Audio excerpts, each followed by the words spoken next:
So this is my film called Unbending Intent. This is a phrase which is really close to the heart of all shamans, because it describes the nub of what it is that we do, and it's our unbending intent that enables us to go where it is we need to go. So I have this situation that I'm doing some work for a client, and I'm travelling, I'm doing a journey, and I get to a situation where I haven't any idea what to do, and at that moment I have to say to myself, and I say to myself, it doesn't matter that I don't know what to do, because what I do know is that one or more of my guides and or helpers will know what to do. And this is all a way to start to get into the subject of unbending intent. So unbending intent is when you have the absolute cast iron certainty that there's only one possible outcome, which is, for example, in the case of me doing a piece of healing work.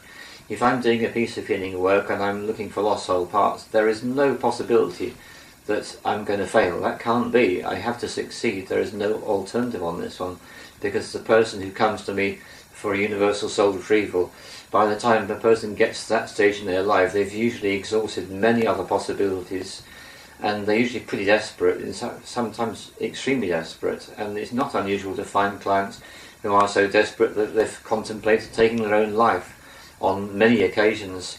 That gives you the idea of the level of desperation we can be dealing with.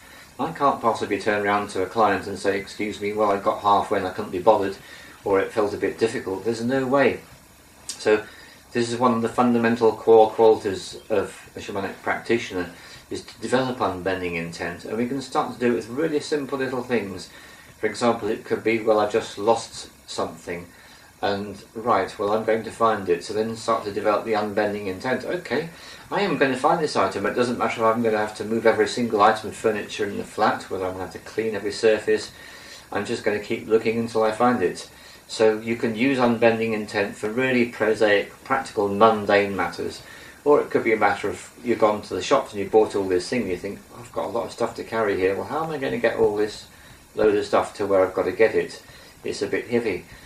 Well, literally, you buckle up your unbending intent. You balance your shopping as carefully as you possibly can. You take rest when you need to, but you just know that you are going to get to that destination with that shopping. Same thing with lost soul parts. So it's a really key quality for our work, unbending intent. And it is, I will not be put off. I will get the result that I'm required to get. And here's the thing about the whole healing work. Because I'm not doing it for myself, but I'm doing it for somebody else, that's what guarantees the results, because I can't let anybody else down. Letting myself down, that's another matter. You know, if I'm going to let myself down, there's only myself that's going to be suffering for that, so that's no biggie. But when it comes to other people that are in extremists that need help, if you say yes, then you're going to deliver. Which brings me to another point about shamanic work, which is very important to be aware of, which is that if someone approaches you for help and you get an instant gut feeling of you can't do it, then be honest with them and tell them that you can't do it. Before you've committed to doing the work, it's completely acceptable and totally appropriate that you might not be drawn to working with that person. It's just that once you've made that commitment, it's your unbending intent that will see you through to the end of the process and see that client through to the healing that is they that they require. So unbending intent, a really important quality for the work that we do, and ever so useful in life, because this brings up the next issue, which is the integrity. Unbending into integrity, there's two cornerstones of shamanic practice. So integrity is so simple. If you say you're going to do something, you do it. And if you say you're not going to do something, you don't do it. That's pretty much the line of things. So you can see how unbending intent and integrity come together very, very well. And integrity really is all about being your word. So there are various different approaches to integrity, and the cautious approach is to not commit yourself unless you're absolutely sure that that's something that you want to do. That's one way you can protect yourself from letting yourself down.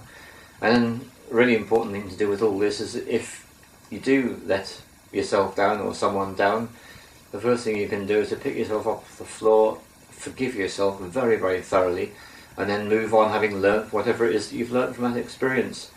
And this is why I would also suggest that when someone is training, especially for doing shamanic training, the intention is to build up the intent, through your actual shamanic practice, and also through simple daily practices such as I'm going to light that fire now, and if the fire goes out, you think, right, okay, well, let's relight it, and relight it, and relight it, and this is to get it right. Maybe the wood needs to be a bit drier. Maybe I'll crumple the paper in a slightly different way. But yes, you keep on until you get the result.